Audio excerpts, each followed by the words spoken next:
Հրապարակ թերթը գրում է. որոշ տեղեկություններով պաշտպանության նախարար Սուրեն Պապիկյանը հրահանգել է ռազմական ոստիկանության պետին եւ ՆԳՆ բարեկային ծառայության ղեկավարությանը ռեյդ իրականացնել զինվորականների շրջանում, պարզել արդյոք բոլորն ունեն վարորդական իրավունք, թե կան մարդիկ, որ օգտվելով իրենց կարգավիճակից մեքենան վարում են առանց վարորդական իրավունքի։ Ասում են 1-2 նման դեպքի մասին են նախարարին զեկուցել, նա էլ որոշել է ստուգել, թե որքանով են ճիշտ այդ լուրերը։ Մեր աղբյուրն ասում է, որ զինվորական համազգեստով վարորդներին բարեկները կանգնեցնում են եւ կատարում Պապիկյանի հրահանգը։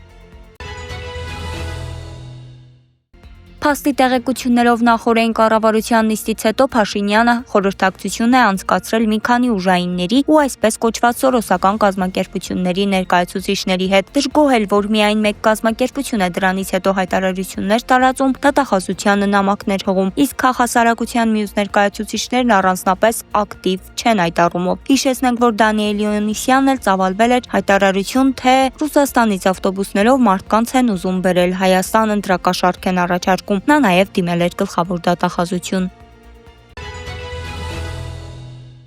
Հրապարակ թերթը գրում է. փաստաբանական համայնքի մեր աղբյուրներից տեղեկացանք, որ Հայաստանում էլեկտրոնային բրասլետների կրիզիս է այժմ։ Խոսքը այլընտրանքային խափանման միջոցների կիրառության մասին է, որը գործում է 2023 թվականի հունվարի 1-ից։ Տնային կալանքում եւ վարչական վերահսկողության ռեժիմում գտնվողների ոտքին նման բրասլետներ են անցկացնում վերահսկելու համար։ Հիմա այնքան շատ են տնային կալանքի տակ գտնվողները, որ այդ սարքերը քչություն են անում։ Պաշտոնական տվյալներով դրանց թիվը գերազանցում է 1200-ը։ Հիմա սարքերի քանակը չի բավարարում բոլոր նրանց համար ու նկատմամբ տնային կալանք կամ վարչական վերահսկողություն են սահմանել որպես խափանման միջոց։ Ուստի ոմանց թույլատրել են տուն գնալ, բայց բրասլետներ չեն անցկացրել։ Սակայն ամբողջ զավեշտն այն է, որ տանը նստածներին զգուշացնում են, որ տնային կալանքի պատժի ժամկետը կհաշվարկեն այն պահից, երբ բրասլետը ազատվի եւ անցկացնեն հետապնդվողի ոտքին։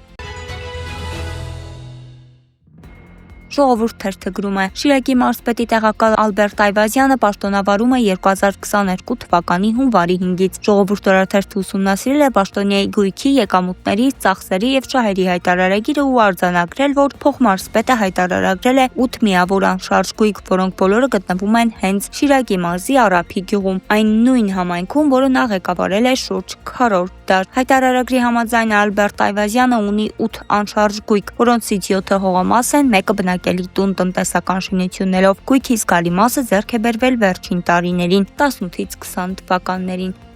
Ավելին իմանալու համար կարդացեք Պանորամայեմ։